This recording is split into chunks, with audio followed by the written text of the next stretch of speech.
ఏ శుభకార్యానికైనా శ్రీకారం చుట్టే ముందు ఆ విఘ్నేశ్వరుణ్ణి స్తుతించడం పరిపాటి. వినాయక చవితి నుంచి 9 రోజుల పాటు ఆ గణనాథుని వాడవాడలా గణనాథుని మండపాలు నిలిపి ఎంతో భక్తి శ్రద్ధలతో పూజించి ఆ తర్వాత నిమజ్జనం చేస్తారు. వినాయక చవితి విశిష్టతను, నిమజ్జన విశేషాలను శ్రీ శ్రీ శ్రీ త్రిదండి అహోబిల రామానుజ చిన్నజీయర స్వామి వారి పాదాలకు నమస్కరించి అడిగి తెలుసుకుందాం. జై శ్రీమన్నారాయణ స్వామి. స్వామి, ముందుగా వినాయక చవితి విశిష్టత గురించి మాకు తెలియజేయండి. జై శ్రీమన్నారాయణ. వినాయక చవితి విశిష్టత అంటే ముందుగా వినాయక చవితిని మనం ఒకసారి తెలుసుకోవాల్సి ఉంది. చాలామంది వినాయకుడు ఆ రోజు అవతరించిన రోజు అని ఒక రకంగా మనం తెలుసుకుంటూ ఉంటాం పురాణాల ద్వారా. అయితే మనకి పెద్దలు అనేక రకాల పురాణాల్లో వినాయకుడు ఆ రోజు లోకానికి మళ్ళీ పునర్జీవితుడై లోకానికి అందిన రోజని, ఆ రోజు ఆశ్రయించుకున్నటువంటి వారందరికీ కూడా అడ్డంకులన్నీ తొలగించే ఆధిపత్యాన్ని వహించిన రోజు అని, విఘ్నాధిపత్యాన్ని వహించిన రోజుగా దీన్ని కీర్తిస్తూ ఉంటారు. గజాసురుడు అనే రాక్షసుడు కథని మనం ఇక్కడ స్మరించాలి. అంటే భక్తులు భగవంతుడిని ఆశ్రయించుకున్న వాళ్ళు చాలామంది ఉంటారు. వాళ్ళల్లో తమ స్వార్థం కోసం భగవంతుని ఆశ్రయించుకునేవారు ఉంటారు, భగవంతుడే మాకు కావాలనుకునేవారు ఉంటారు. ఎవరైనా వాళ్ళందరినీ భక్తులనే పిలుస్తారు. ఆశ్రయించుకున్న వారికి భగవంతుడు ఎప్పుడు కూడాను వాడు ఏం కోరుకుంటున్నారనే చూడడు. ఏదో ఒకటి వారిని సంతృప్తి పరచాలనుకోవటమే దేవతల యొక్క అభిప్రాయం. కానీ భగవంతుడు ఎప్పుడు కూడాను వాడికి ఏది శ్రేయస్సో దాన్ని ఇవ్వాలని భగవంతుడు కోరతారు. పరమశివుడు భోళాశంకరుడు అంటుంటారు. కానీ ప్రత్యక్షం అవడం ఆయన కష్టం. కానీ ఒకసారి ప్రత్యక్షం అయ్యాడు అంటే ఆశ్రయించుకున్న వారికి ఏదైనా ఇచ్చేస్తాడు. తనకు అపకారాన్ని కూడా వాడు చేస్తాడు అనేదాన్ని కూడా ఆయన గుర్తించలేకపోతాడు. అంత విరివిగా వరాలన్నీ ఇస్తూ ఉంటాడు పరమశివుడు. అలా గజాసురుడనే రాక్షసుడు పరమశివుణ్ణి ప్రార్థించి తపస్సు చేసి ఆయన మెప్పించి దేవతల్లో ఉన్నటువంటి ఆ పరమశివుణ్ణి తన హృదయంలో, తన గర్భంలో ఎప్పుడు నివసించి ఉండాలి అని ఆయన కోరడం. అలా కోరిన తర్వాత పరమశివుడు అలా ఆయన గర్భంలోకి ప్రవేశించడం. పార్వతీదేవికి కూడా త్రిలోకాల్లో పరమశివుడు ఎక్కడున్నాడో తెలుసుకోలేక విచారించి బ్రహ్మగారిని, తద్వారా విష్ణువుని ఆశ్రయించి ఆ విష్ణువు ద్వారా పరమశివుడు మళ్ళీ లోకానికి అందాడు. పార్వతీదేవికి విరహాన్ని తీర్చాడు నారాయణుడు. దుష్టులైనటువంటి వారికి ఇలాంటి వరాలు ఇవ్వకూడదు అని విష్ణువు ఆయనకి, పరమశివుడికి చక్కగా ఉద్బోధ చేసి ఆయన కైలాసానికి పంపిస్తారు. అలా వెళ్ళిన సందర్భంలో పార్వతీదేవి, మనందరికీ కథ తెలుసును, బాలుడు స్నానానికి వెళ్తూ ఆవిడ నలుగు పెట్టుకుని ఆ నలుగుతో వచ్చిన పిండిని బొమ్మగా చేసి ప్రాణం పోసి ఆవిడ చక్కగా అక్కడ ద్వారం దగ్గర పెట్టి కాపలా కాయమని చెప్పింది. భర్త లేని సందర్భంలో ఏ స్త్రీ కూడా అలంకరించుకోదు కనుక భర్త వస్తున్నారు కనుక తాను స్నానం చేసి అలంకరించుకుని ఆయనకి స్వాగతం పలకాలని పార్వతీదేవి సంసిద్ధమైంది. ఈ లోపల పరమశివుడు రావటం, అడ్డు పెట్టడం, ఆయనతో పరమశివుడు ఆ ద్వారం దగ్గర ఉన్న బాలుడితో యుద్ధం చేయటం, శిరస్సుని ఖండించడం. ఎన్నిసార్లు ఖండిస్తున్నా పిల్లవాడికి పార్వతీదేవి అనుగ్రహం చేత మంచి శక్తి కలిగిన వాడై ప్రతిసారి ఆ తల రావడం, చేరుకోవటం ఇలా అవుతూ ఉండంటే శిరస్సుని ఖండించి పరమశివుడు ఒకసారి 3వ కన్నుని తెరిచి దాని మొత్తాన్ని, ఆ శిరస్సును లేకుండా భస్మం చేసేస్తాడు. ఇది చూస్తుంటే మనకి ఇదంతా ఏమంటే పరమశివుడికి ఆ మాత్రం అక్కడ ఉన్నవాడు పార్వతీదేవి తయారు చేసినటువంటి తన పిల్లవాడే, తన కుమారుడే అనేది కూడా గ్రహించలేకపోతున్నాడా అని అనిపిస్తుంది. కానీ దీని వెనకాతల మనకు ఒక ఆంతర్యం ఉంది. చాలామంది మన ఇలా విమర్శ చేయొచ్చు, కానీ దీంట్లో ప్రధానమైన ఆంతర్యం ఏమిటి అంటే భగవంతుడు చాలా గొప్ప మాయావి. మాయ అంటే మాయలు చేసేవాడని కాదు, ఆశ్చర్య చేష్టితుడు పరమాత్మ. ఒక్కొక్కరికి ఒక్కోసారి తన మాయని కప్పుతాడు. ఆ మాయని కప్పి వారి ద్వారా లోకానికి ఒక అద్భుతమైనటువంటి కొన్ని కార్యాలను చేయిస్తూ ఉంటాడు. ఒక్కోసారి ఆ మాయలో తాను కూడా పడ్డట్టుగా మనకి చూపిస్తూ ఉంటాడు. అందువల్ల పరమశివుడు కూడా ఏమీ తెలియని వాడి వల్లే ఆయన అక్కడ ఉన్నాడు. పార్వతీదేవికి కూడా ఎంతో గొప్ప శక్తి కలిగిన తల్లి ఆవిడ కూడా ద్వారంలో ఉన్న పిల్లవాడు ఇలా అవుతుంది అని ఆవిడ కూడా గుర్తించలేదా? ఏమండి, ఈ కథ చదివి చాలామంది అంటుంటారు, ఏమండి మా వీధిలో ఉన్నటువంటి పంచాంగం చెప్పే ఆయనకి త్రికాలాల్లో అన్నీ తెలుసును, మరి పార్వతీదేవికి పరమశివుడికి తెలియదా అంటుంటారు. అంటే ఏది దేవతలు చేస్తున్నారన్నా వెనకాతల ఆంతర్యం ఒకటి ఉంటుంది, దాన్ని మనం గుర్తించాలి. ఎందుకంటే అవతల పక్క గజాసురుడు ఒక వరాన్ని కోరాడు, నా గర్భంలో ఎప్పుడు నిత్య నివాసం చేస్తానని చెప్పి వెళ్ళిపోయావు కదా పరమశివ, మరి నన్ను ఇలా అన్యాయం చేయొచ్చునా అని అడిగితే అప్పుడే విష్ణువు చెప్పాడు ఇంకా ఇలాంటి వరాలు ఇవ్వకు అని. కానీ వెళ్ళిపోతూ నీకేమైనా వరం కావాలంటే కోరుకో అని అన్నాడు ఆయన. సరే నాకు వరం కావాలంటే అడుగుతున్నాను, నా శిరస్సు 3 లోకాల్లో పూజలు అందుకునేలా చేయాలి. చూడండి, అతను గజాసురుడు రాక్షసుడైన ఎంత గొప్పవాడంటే, దేవతల్లో అంటే యద్యద్ విభూతి మత్సర్వం శ్రీమదూర్జితమేవా అని మనకి పురాణాలు చెప్తున్నాయి. ఈ లోకమంతా పరమాత్మే, అందువల్ల పరమాత్మ అంతటా ఉంటాడు. శివశ్చనారాయణ శక్రశ్చనారాయణ అంటే అంతా పరమాత్మ యొక్క విభూతి. అందువల్ల దేవతల్లో కూడా ఈ పరమశివుడు ఈ గజాసురుడికి వరాన్ని ఇవ్వకుండా ఉండలేక, సరే నువ్వు దుష్టుడివైనా నీకు కూడా వరాన్ని ఇస్తున్నాను, 3 లోకాల్లో నీ శిరస్సు చక్కగా త్రిలోక పూజ్యం అవ్వాలని నువ్వు కోరుతున్నావు గనక తథాస్తు అన్నాడు. ఏమవుతుంది ఎలా అవుతుంది అనేది మనకి తెలియదు, కానీ వాళ్ళు ముందే నిర్ణయం చేసుకుని ఉంటారు. ఎందుకంటే పరమాత్మ సంకల్పాలు అనేవి మనకి తెలియవు, అవి అసంకల్పితమేవేహ యదకస్మాత్ ప్రవర్తతే అంటాడు రామచంద్రుడు. మనం అన్ని పనులు అయిపోవాలి, ఇప్పుడు నేను అనుకుంటున్నాను కనుక ఇక్కడి నుంచి వెళ్ళగానే నాకు అతను 1 కోటి రూపాయలు ఇస్తాడు తెచ్చేసుకుంటా అనుకుంటాం, కానీ అక్కడికి వెళ్ళగానే ఆ ఇస్తా అన్నవాడు రాడు. ఒకవేళ నువ్వు 1 కోటి రూపాయలు తీసుకుందామని వెళ్తే ఏవో ఆటంకాలతో వెనుదిరిగి అసంతృప్తితో వెనక్కి రావాలి. అందులో లోకంలో ఇలాంటివి మనం ఎదురు అవుతూ ఉంటాయి. ఇవన్నీ ఎందుకు అవుతాయి అని మనకి తెలియదు. అంటే దానికి కారణం రాముడు చెప్తాడు, నన్ను దైవస్య కర్మతతు అంటాడు. వెనకాతల దైవం ఉంది, గుర్తించు. ఆ దైవమే కొన్ని కార్యాలు అయ్యేలా చేస్తూ ఉంటుంది, కొన్నిటికి విఘ్నాలు కలిగేలా. అంటే దైవం నీకు విఘ్నాలు కలిగించదు, నీకు ఏది శ్రేయస్సో అది కలిగిస్తుంటుంది. అందువల్ల పరమశివుడు అలా వరాన్ని ఇచ్చి వెళ్ళిపోయాడు. అందువల్ల అక్కడ ఆ బాలుడి శిరస్సు కాస్త అది బూడిదైపోయింది. అశ్విని దేవతని పిలిచారు, ఎలా అతికిద్దామన్నా శిరస్సు మామూలుగా పక్కన ఉంటే అతికించే పని, బూడిదైపోయిన దాన్ని మళ్ళీ మనం ఎలా చేస్తాం? అందువల్ల మరి ఏం చేయాలి? మరి పరమశివుడిని అడిగే ఉపాయం. పరమశివుడు చెప్పాడు, ఎవరైతే ఉత్తరం దిక్కు శిరస్సు పెట్టి దక్షిణం చూస్తూ నిద్రిస్తారో అలాంటి వాళ్ళ శిరస్సు ఖండించి తీసుకురండి అన్నాడు. గజాసురుడి తల తీసుకురమ్మని ఆయన చెప్పలేదు. అంటే ఎంత విచిత్రంగా ఉంటుందో కథ మనకి చూస్తే. ఇప్పుడు వీళ్ళు వెళ్ళి ఎవరున్నారా చూడడానికి వీళ్ళంతా వెళ్ళి ఆ భూతగణాలు వెతకడం, అలా ఉన్నటువంటి స్థితిలో ఉన్నవాడు ఈ గజాసురుడు అతని శిరస్సుని ఖండించి తీసుకురావడం, దాన్ని ప్రాణప్రతిష్ఠ చేయటం. అంటే అసలు తల పోయిందని మళ్ళీ అతికించడం అనేది ఒక గొప్ప శక్తి అండి. అది దేవతలు, అశ్విని దేవతలు దేవవైద్యులు అంటారు. దాన్ని అలా తయారు చేసే వాళ్ళు చక్కగా ఆయన మళ్ళీ ప్రాణం పోశారు. అందువల్ల ఆ రోజు నుంచి ఈయన మళ్ళీ పునర్జీవితుడైన రోజు ఈ గజముఖుడు అని పేరు ఆ రోజు నుంచి ఈయనకి. అంటే ఏనుగు ముఖం కలిగిన వాడని అర్థం. ఆ తర్వాత విఘ్నాలకు ఆధిపత్యాన్ని ఎవరినన్నా ఇవ్వాలి. ఎందుకంటే లోకంలో చాలామందికి ఏ పుణ్యకార్యాలు ఆచరిద్దామన్నా ఏవి చేద్దామన్నా అనేక ఆటంకాలు, శ్రేయాంసి బహువిఘ్నాని అంటూ ఉంటారు. అంటే మంచి పనులకే ఆటంకాలు వస్తాయి, చెడ్డ పనికి ఆటంకం రాదు. ఎవరికన్నా దానం చేయాలి అంటే మనస్సు రాదు, కానీ ఎవరి దగ్గరన్నా డబ్బులు కొట్టేయాలి అంటే దానికి విఘ్నం ఉండదు. వెంటనే వాటిని తీసుకోవడానికి కావాల్సినటువంటి అన్ని వసతులు చేకూరుతాయి తప్ప ఒకడికి పెట్టాలంటే మనస్సు రాదు, ఏదో ఒక విఘ్నం పెట్టాలంటే. అందువల్ల మంచి పనులు చేసే వాళ్ళకి కలిగే ఆటంకాలను తొలగించేటటువంటి పదవికి ఎవరినైనా అధిపతిగా పెట్టాలి అని విఘ్నము అంటారు. విఘ్నము అంటే అడ్డు అని అర్థం. ఆ అడ్డులన్నీ తొలగించేవాడిని విఘ్నాధిపతి అంటారు, దానికి అధిపతి. అంటే దీని ఒంటగా కూడా చెప్తూ ఉంటారు, విఘ్నాధిపతి అంటే విఘ్నాలు ఇచ్చేవాడని కూడా చెప్తూ ఉంటారు, విఘ్నాన్ని తొలగించేవాడని కూడా చెప్తారు. అందువల్ల విఘ్నాధిపతిగా ఈయన లోకానికి అందినటువంటి రోజు కూడా ఈ రోజు అని మనం కీర్తిస్తూ విఘ్నాధిపతిని ఆరాధించేటటువంటి కాలం అన్నమాట ఈ కాలం.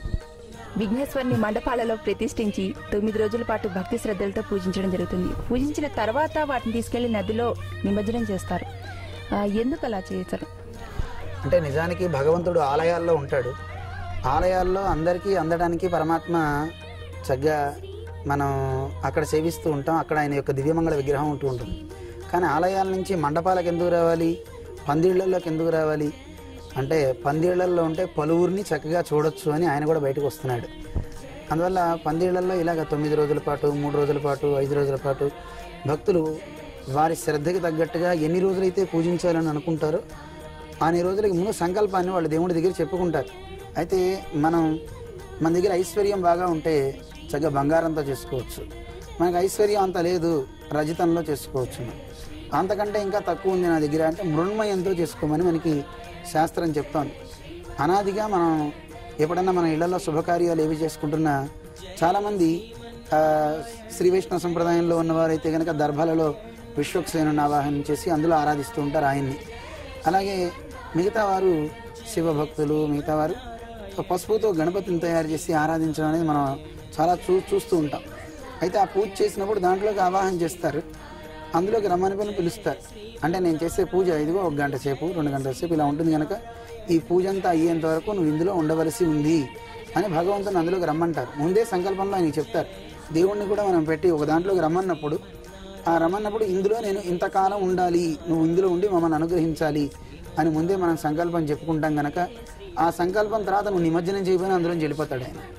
నువ్వు ఎంతవరకు శ్రద్ధగా ఆయన ఉండమన్నావో అంతవరకు ఉంటాడు. ఇది మనకి భగవద్గీతలో స్వామి చెప్పాడు, ఏ ధామాం ప్రపద్యంతే తాం తదైవ భజామ్యహం. ఎవడు నన్ను ఎందులో ఏ రకంగా నన్ను భావిస్తాడో ఆ రకంగా నేను అందులో ఉండి అందరికీ అన్ని వరాలు ఇస్తానని చెప్పాడు పరమాత్మ. అందువల్ల మనం ఆయన చూడాలనుకున్నప్పుడు ఒక మట్టి పాత్రలో చూద్దాం అనుకున్నావా, కాగితంలో చూద్దాం అనుకుంటున్నావా, విగ్రహంలో చూద్దాం అనుకున్నావా, వీటిలో మనం తయారు చేసుకుంటాం. నిజానికి అందులోంచి అయిపోయిన తర్వాత వెళ్ళిపోతుంటాడు. అందువల్ల 9 రోజులు పూజ చేసే దానికి బంగారం దాంట్లో మనం ప్రతిష్ఠించుకోం, రాతిలోనూ ప్రతిష్ఠించాం. అంటే ఒక స్థాయి రూపంలో, అంటే కలకాలం అందులో ఉండాలి అనుకుని మనం కోరుకున్నట్లయితే బంగారంలో కానీ రాతిలో కానీ వీటిల్లో మనం పెడుతూ ఉంటాం. సహజంగా ఈ దారు కానీ అంటే చెక్క కానీ మట్టి కానీ మనం పెట్టినట్లయితే కనుక దానికి నియమం ఉంటుంది, ఇంతకాలం ఉండాలి అని. ఎందుకంటే అంతకాలం అయిన తర్వాత దానికంటే ఎక్కువ మనం పెట్టాలని అనుకున్నా అది భిన్నమైతే కనుక మంచిది కాదు. కనుక మన పెద్దలు దానికి ఎన్ని రోజులైతే ఉంటుంది అని సంకల్పం మనకి చెప్తారో దానికి తగ్గట్టుగా మనం పెట్టుకుంటాం, ఆరాధిస్తాం. అయిన తర్వాత ఎందులోంచి మనం ఆ మూర్తిని తెచ్చామో అందులోనే దాన్ని నిమజ్జనం చేయడం అనేది ఒక విధి. ఎందుకంటే భగవంతుడు ఉత్తముడు కనుక దేవతలంతా జలాన్ని ఆశ్రయించి ఉంటారని వేదం చెప్తుంది. ఆపో వై సర్వా దేవతాః అని వేదం. నీళ్లల్లో దేవతలంతా ఆవహించి ఉంటారు. అందువల్ల సకల దేవతలు నీళ్లల్లో ఉంటారు కనుక దేవతల్ని మనం ఇక్కడి నుంచి ప్రస్థానం చేయాలి అనుకున్నప్పుడు, వాళ్ళని వారి దగ్గరికి పంపించాలి అనుకున్నప్పుడు నీళ్ళల్లోనే కలపాలి. మనల్ని కూడా చూడండి, అంటే ఈ పంచభూతాత్మకమైన శరీరాన్ని చివరికి మనం ఇందులోంచి వెళ్ళిపోయిన తర్వాత ఈ శరీరాన్ని పంచభూతాల్లోనే మనని విలీనం చేస్తూ ఉంటారు. అంటే నీటిలోనో అగ్నిలోనో ఏదో రకంగా లేదా భూమిలో ఖననం చేయడమో చేస్తుంటారు. అలాగే మన వాళ్ళు కూడా పసుపుతో చేసినటువంటి ముద్దని కూడా తులసి కోట దగ్గర పెట్టడము, చెట్ల దగ్గర పెట్టేసి నీళ్లు పోసి అక్కడ ఉంచడము, లేకపోతే నీళ్ళల్లో బావిలో వేయటము, ఇలా చేస్తూ ఉంటారు. ఇది ఒక అద్భుతమైనటువంటి ప్రక్రియ. మన నదుల్లో ఉన్నటువంటి సారాన్ని మట్టిని తీసి దాంతో మన వాళ్ళు చెరువుల్లోంచి వచ్చినటువంటి బంకమట్టి అంటుంటాం కదా, ఆ మట్టితో వినాయకుడిని తయారు చేస్తూ ఉంటారు, బొమ్మలు తయారు చేసుకుని ఆరాధిస్తూ ఉంటారు. దీనివల్ల ఒక అద్భుతమైన ప్రక్రియ జరుగుతుంది. అంటే చెరువులని ఈ రకంగా ఒకసారి పూడిక తీయడం జరుగుతుంది. నీరు బాగుంటుంది, కలుషితం కాకుండా ఉంటాయి, లోతు పెరుగుతుంది. అందువల్ల ఈ రకంగా అందులో మట్టిని తీస్తారు, ఆరాధిస్తారు.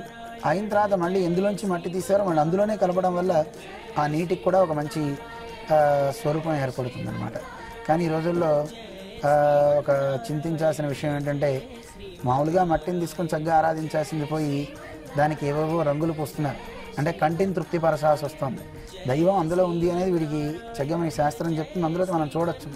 కానీ కంటిని తృప్తిపరచడం కోసం దానికి చక్కగా రంగులు పూసి, అవసరమైతే కనుక ఇప్పుడు మన క్రికెటర్స్ బ్యాట్ కూడా ఆయనకి ఇచ్చి వినాయకుడిని ఒకసారి అలా పట్టించడం, లేదా వాడి పుర్రెకి తోచినట్టుగా, వాడి బుద్ధికి తోచినట్టుగా దేవుణ్ణి అలంకరణ చేసేయటం, ఏదేదో రకంగా పూజించడం అనేది కొంచెం శోచనీయంగా ఉంది. నిజానికి ఆ రకంగా చేయకూడదు. పందిళ్ళు అనేవి అక్కడ ఆరాధన చేస్తూ భక్తులందరికీ ఒక సామాజికమైనటువంటి భావాన్ని, ఆధ్యాత్మిక భావాన్ని పెంపొందించడానికి శ్రీరామనవమి కావచ్చు, మనం చేసే వినాయక చవితి, దేవీ నవరాత్రులు, వీటన్నిటిలో ఒక ఆంతర్యం మన పెద్దలు ఇలా చేశారు అన్నప్పుడు వీటి ద్వారా మనలో ఒక చైతన్యాన్ని తీసుకురావడానికి, భక్తి చైతన్యాన్ని తీసుకుని సమాజంలో చక్కగా మనందరం మంచిగా ఇంకా ముందుకు వెళ్ళడానికి కావాల్సినటువంటి స్థితిని కలిగించడం కోసం దీన్ని ఏర్పాటు చేస్తే, అది ఇప్పుడు స్వార్థం ఎక్కువైపోయింది. అనేక రకాలుగా మేము ఒకసారి వెళ్తుంటే చూసాం, దేవుడి పాటలు పెట్టడానికి బదులు ఆ పందిళ్ళ దగ్గర సినిమా పాటలు పెట్టడం, మ్యూజికల్ నైట్ పేరుతో అనేక రకాలుగా. మన నిజంగా అక్కడ దేవుడు ఉండడు, అందుకే క్రికెట్ బ్యాట్ పట్టుకుని అక్కడ ఉన్నాడు. అంటే వీడు ఎవరిని భావిస్తున్నాడో వాడే ఉంటున్నాడు తప్ప అక్కడ దైవం అనేది సాక్షాత్కరించట్లేదు. అందువల్ల ఇలాంటివి చేస్తూ సంప్రదాయాన్ని భ్రష్టు పట్టించడం అయితే చాలా చాలా కష్టంగా ఉంది. మేము ఒక చోట ఆగి కూడా పిల్లలకి చెప్పాం, బాబు చిన్నపిల్లలు మీకు తెలియదు, మీరు చక్కగా దైవాన్ని దైవంగా చూడగలిగితే అందులోంచి వచ్చే శక్తి మీకు చక్కగా ఉపకరిస్తుంది. మిగతా వాళ్ళు ఎవరు ఈ రకంగా చేయట్లేదు, మనమే ఈ రకంగా చేసుకుంటున్నాం. మన జాతికి మన సంస్కృతికి కూడా ఇది ఇబ్బంది కలగజేస్తుంది. అందువల్ల ఈ రకంగా మనం చేయకూడదు అని చెప్పడం జరుగుతుంది. చాలా చోట్ల మేము చూస్తున్నాం. అందువల్ల మనం చేసే పవిత్ర కార్యాన్ని పవిత్రంగా ఉంచాలి తప్ప దాన్ని పొల్యూట్ చేయకూడదు. దాన్ని స్వార్థం కోసమో లేదా సంపాదన కోసమో అనేక రకాలుగా ఇప్పుడు పూజలు అయిపోతున్నాయి. అందువల్ల అలా కాకుండా చక్కగా మంచి ప్రయోజనానికి వాడండి, మంచి చేయండి. చక్కగా మీరు చేసే ఈ పందిరిలో పూజ వల్ల ఒక వైద్య శిబిరం చేసుకోవచ్చును. అనాథలకు ఎవరికైనా చక్కగా అన్నదానాలు చేస్తున్నారు, చక్కగా అన్నదానం చేసుకోవచ్చును. ఏదైనా మంచి కార్యక్రమం పలువురికి ఉపయోగపడేలాగా, అందరిలో మంచి చైతన్యం తెచ్చేలాగా చక్కగా చేసుకొని చివరికి అందరూ ఊరేగింపుగా బయలుదేరి నిమజ్జనానికి చక్కగా వెళ్తూ అదొక కోలాహలం, అదొక పండగ వాతావరణం. అంటే ఎవడింట్లో వాడింట్లో దైవాన్ని పూజ చేసుకోవచ్చు. కానీ పందిరి అనగానే అందరూ కలుస్తారు. బ్రాహ్మణుడు, క్షత్రియుడు, వైశ్యుడు అనే తేడా లేదు. అందరూ కలుస్తారు, ఒక చోటకు వస్తారు, చక్కగా ఆడుతూ పాడుతూ నది దగ్గరికి వెళ్తారు. ఆ నదిలో వెళ్ళి చక్కగా నిమజ్జనం చేస్తారు.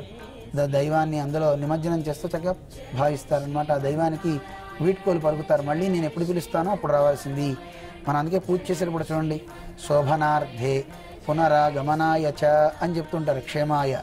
ఆయన మళ్ళీ మా ఇంట్లో శుభకార్యాలు జరిగే సందర్భంలో నువ్వు మళ్ళీ రావాలి, మళ్ళీ వచ్చి మా కార్యాలను నువ్వు చేయించాలి అని దైవాన్ని మనం చెప్పడం పరిపాటి అనమాట. అందువల్ల దైవాన్ని చక్కగా మనం ఆరాధించుకుని నిమజ్జనం చేస్తూ అదొక మంచి అద్భుతమైన ప్రక్రియ అనమాట. అందుకని ఈ రకంగా మనం మట్టితో మృణ్మయంతో చేసుకున్నవైతే కనుక అలా కలుపుతాం. ఒకవేళ సువర్ణంతో నువ్వు చేసుకుని 9 రోజులు అందులో ఉండాలని చెప్పినా సువర్ణాన్ని కూడా ఆఖరికి నువ్వు నిమజ్జనం చేయవలసిందే. అందుకే దానికి సువర్ణం కనుక దానిలో ఒక రూపులో కానీ ఎండాన్ని పెడితే దాన్ని తర్వాత నీళ్లలో నువ్వు శుభ్రంగా ప్రక్షాళన చేసుకో అని మనకి చెప్తారన్నమాట. నీటితో స్నాపన చేస్తే సరిపోతుంది అని మనకి చెప్తారు. అందువల్ల ఇన్ని రోజులు ఉండాలి అని చేయగా ఉంటే ఈ ఇబ్బందులు. అందువల్ల మట్టి మృణ్మయంతో చేసినవైతే కనుక నీటిలో కలపవలసిందే. కానీ మనం ఇప్పుడు వేసే రంగుల వల్ల నీళ్లు పాడైపోతున్నాయి, అది తాగినటువంటి వ్యక్తుల యొక్క ఆరోగ్యాలు పాడైపోతున్నాయి. మనం చేసే ఈ పూజల వల్ల మంచి జరగాల్సింది పోయి మనం చేసుకుంటున్నాం, మన చెడుకి మనమే ద్వారం తెరుచుకుంటున్నాం అనేక రకాల రోగాలు రావడానికి. చూడండి, ఇప్పుడు ఈ పండగలు చేసి నీళ్ళల్లో కలిపితే మట్టి ఈ దేవుణ్ణి నీరు కూడా బాగుపడాల్సింది పోయి నీరు కూడా పాడైపోతుంది, వాతావరణం కలుషితం అయిపోతుంది. ఈ నీళ్లు తాగి అనేక రోగాలకి మనం బానిసలం అవుతున్నాం. అందువల్ల ఈ రకంగా సాగడం మంచిది కాదు. అందువల్ల రంగులు వద్దు అని ఎన్నో రకాలుగా మన మీడియా ద్వారా వస్తూనే ఉన్నా ఎవరూ ఆగట్లేదు. వక్త శ్రోతాచ దుర్లభ అంటుంటారు, అడిగేవాడు ఉండడు వినేవాడు ఉండడని. కానీ ఏదో మీడియా అడిగింది చాలా సంతోషంగా ఉంది. కానీ వినేవాళ్ళు కూడా విని ఈసారి నుంచైనా ఇకసారి ఇంకెప్పుడైనా మనం జరుపుకునేటప్పుడైనా ఇలాంటి ద్వారాలు ఇలాంటి వాటికి తెలియకుండా చక్కగా మంచి పద్ధతిలో మన పెద్దలు ఏ రకంగా అయితే చెప్పారో ఆ రకంగా చేసుకోవడం మంచిది. ఎంత పెద్ద వినాయకుడిని పెడితే అంత పెద్ద గొప్పతనం అని అనుకోవడం మంచిది కాదు. దేవుడు ఎంత గొప్పవాడంటే చిన్నదైనా సరే దీపం నీకు ఎలా వెలుగునిస్తుందో నువ్వు చిన్న ప్రతిమని పెట్టుకున్నా అంతే నీకు శక్తినిస్తుంది. పెద్దది పెట్టుకో కాదని కాదు, కానీ దానివల్ల అనారోగ్యకరమైనటువంటి వాతావరణాన్ని నువ్వు కల్పించుకునే స్థితిలో చక్కగా సాగితే మంచిది. దైవం మనకి ప్రసన్నం అవ్వాలంటే ఏ పూజ చేస్తే దైవం ప్రసన్నం అవుతుంది అని. కానీ నిజానికి దైవం మన వెంక చూడాలి అంటే కృతజ్ఞత కలిగిన వాడిని దేవుడు చూస్తాడు. అంటే కృతజ్ఞత అంటే చేసిన మేలు ఎవడైతే గుర్తుపెట్టుకుంటాడో అలాంటి వాడిని దైవం బాగా చూస్తాడు. అంటే వాడు కృతజ్ఞుడు కావాలంటే ముందు ఎవరిని తలుచుకోవాలి? అంటే కృతజ్ఞత అంటే మన భాషలో మనం చెప్పుకోవాలంటే నీకు ఏదైనా కష్టం వచ్చినప్పుడు ఎదుటివాడు నీకు ఓ మేలు చేశాడు, మేలు చేసిన వాడిని నువ్వు గుర్తుపెట్టుకుంటే దానికి కృతజ్ఞత అని అర్థం. అయితే ఆ కృతజ్ఞతతో నువ్వు కూడా అతనికి ఎప్పుడన్నా చక్కగా ఇతను నాకు మేలు చేశాడు అనే భావాన్ని గుర్తుపెట్టుకుంటూ అతన్ని తలుచుకుంటూ ఉండటం, అతని విషయంలో మంచిగా నువ్వు ఏదైనా చేయటం. అలాంటి వాటిల్లో అంటే చిన్న చిన్న పెన్ను పుస్తకం కింద పడిపోతే ఎవరన్నా చెప్తేనే థ్యాంక్స్ అండి కృతజ్ఞత అండి అని చెప్తున్నారే, మరి చిన్న విషయాలు ఇచ్చిన వాటికంటే ఇంత విలువిస్తే అన్నిటికంటే గొప్పది ఎవరిస్తారో వాళ్ళ యందు మనం ఇంకా గొప్పతనాన్ని మనం చూపాలి. అయితే మనం దైవం కంటే ముందు బాగా మనం కృతజ్ఞత చూపవలసిన వ్యక్తులలో తల్లిదండ్రులు. అందులోనూ తండ్రి కంటే తల్లి 100 రెట్ల పూజ్యరాలు అని మనకి శాస్త్రం చెప్తుంది. అందువల్ల అటువంటి తల్లికి గౌరవం బాగా ఎక్కువ ఇవ్వాలి, తల్లిని ఎక్కువ పూజించాలి. అది మనకి వినాయక కథతో మనకి తెలుస్తూ ఉంటుంది. ఎందుకంటే పార్వతీ తనయుడు కుమారస్వామికి వినాయకుడికి ఈ ఇద్దరికి ఒక పోటీ వచ్చింది, విఘ్నాధిపత్యం ఎవరికి ఇవ్వాలి అని. ఎవరికి ఇవ్వాలి అనగానే 3 లోకాలలో ఉన్నటువంటి పుణ్యతీర్థాలలో పుణ్యకోటి తీర్థాలలో ఎవరైతే ముందు స్నానం చేసి వస్తారో వారికి ఆధిపత్యాన్ని ఇవ్వాలి అని అనగానే కుమారస్వామి వాహనం ఎక్కి నెమలి వాహనం మీద వెళ్ళిపోయాడు. పాపం వినాయకుడు శారీరకంగానూ కొంచెం పెద్ద విగ్రహం కలిగిన వాడు, పోనీ ఆయన వాహనం చూద్దామా, ఎలుక. అలాంటి ఎలుక మీద తాను ఎక్కడ వెళ్ళగలుగుతాడు కనుక అందుకని ఏం చేయాలి అని విచారిస్తున్నప్పుడు నారద భగవానుడు వచ్చి ఉపదేశిస్తాడు. నాయన, తల్లి తండ్రి కంటే గొప్ప దైవం లేదు, నమాతు పరదైవత అని శాస్త్రం చెప్తోంది. అందువల్ల తల్లికి మించిన దైవం లేదు కనుక నీ తల్లిదండ్రుల చుట్టూ నువ్వు ప్రదక్షిణం చేయని నారాయణ మంత్రాన్ని ఉపదేశించాడు అని మనం కథలో వింటూ ఉంటాం. ఆ నారాయణ మంత్రాన్ని స్మరిస్తూ తాను పార్వతీ పరమేశ్వరుల చుట్టూ తిరిగితే కుమారస్వామి ఏ తీర్థంలో స్నానమాడడానికి వెళ్తున్నాడో ఆ తీర్థంలో స్నానమాడి ఈయన బయటకు వస్తున్నాడు. ఈయన వెళ్ళకపోయిన కారణం తల్లిదండ్రి విషయంలో కృతజ్ఞత. దైవంకి బాగా ఇష్టమైంది ముందు తల్లిదండ్రిని చూడడం. వాళ్ళ విషయంలో నువ్వు మంచి కృతజ్ఞుడివై ఉంటే నువ్వు దైవం దగ్గరికి వెళ్ళి నమస్కారం పెడితే ఆయన కూడా భావిస్తాడు, వీడు మంచివాడు రా అని. తల్లిదండ్రిని వదిలిపెట్టి దైవం దగ్గరికి వెళ్తే ఆయన ఏమనుకుంటాడో తెలుసా? ఆయనే మనకి తల్లిదండ్రినే. మనకి శరీరం ఇచ్చిన వారు భౌతికంగా కనబడే తల్లిదండ్రులు, మనని ఈ శరీరంలో పెట్టినవాడు ఆ దైవం గనక ఆయన మనకి తల్లిదండ్రినే. అందువల్ల ఆ దైవం అనుకుంటుందట, ఓహో వీడు నా దగ్గరికి వస్తున్నాడంటే కారణం అవసరం కోసమే కదా. చిన్నప్పుడు జన్మనిచ్చిన తల్లినే అవసరం తీరేంత వరకు వాడుకున్నాడు. అయిన తర్వాత నెట్టేసి ఓల్డేజ్ హోమ్లో చేర్చినట్టుగా వాడు ఎన్ని పూజలు చేసినా ఎన్ని వ్రతాలు చేసినా వాడికి తల్లిదండ్రి మీద ప్రేమ పెంచేటటువంటి ఒక నిష్టనే పెంచుతాడు తప్ప కృతజ్ఞత లేని వాడి విషయంలో దైవం దృష్టి పెట్టదు. అందువల్ల కృతజ్ఞత కాదు. తల్లిదండ్రి, గురువు, స్నేహితులు వీళ్ళ విషయంలో తనకు ఉపకారం చేసిన వారి విషయంలో తిరిగి ముందు ఒక మంచి భావం ఉన్నవాడికి దైవం ప్రసన్నమవుతుంది. ఆ దైవానుగ్రహానికి మనం ఆస్పదమవుతాం. దీని విషయంలో మా జీయర్ స్వామివారు ఒకసారి ఒక అద్భుతమైన విషయం చెప్పారు. మా పెద్ద జీయర్ స్వామివారు అంటే చిన్న జీయర్ స్వామివారు గురువు గారు అనమాట. వారి దగ్గరికి సన్యాసాశ్రమం తీసుకోవాలని ఒక ఆయన వచ్చాడు. ఆయన వచ్చి, అయ్యా నాకు సన్యాసం కావాలి. సన్యాసం అంటే మోక్షాశ్రమం అంటారు. సన్యాసము అంటే సత్ న్యాసము. సత్ అంటే పరమాత్మ, ఆయన ఎందు న్యాసం అంటే తన మొత్తం మనస్సుని ఇంద్రియాన్ని పెట్టడం అనమాట. ఆయన తప్ప నాకు ఇంకో దిక్కు లేదని ఉండడం. అలా ఉండి ఆయన వచ్చి పెద్దజీర స్వామి దగ్గరికి వచ్చి, నాకు భగవంతుడు తప్ప ఇంకెవ్వరు లేరండి, ఆయనే నాకు అంత సర్వస్వము, అందువల్ల నేను సన్యాసాశ్రమం తీసుకుందాం అనుకుంటున్నాను అన్నారు. ఓకే, అలాగా, సంతోషం, ఉండండి అయితే అన్నారు. అయితే 2 రోజుల్లో ముహూర్తం పెడతారు అనగా ఈ లోపల ఆయనకి కబురు వచ్చింది. ఆ దీక్ష తీసుకునే ఆయనకి వాళ్ళ అమ్మగారు స్వర్గస్థులు అయ్యారు అని తెలిసిన తర్వాత వెంటనే ఆయనకి చెప్పారట, అయ్యా మీ అమ్మగారు స్వర్గస్థులు అయ్యారు, అందువల్ల మీరు ఒకసారి వచ్చి కార్యక్రమాన్ని చేసి వెళ్ళండి అని.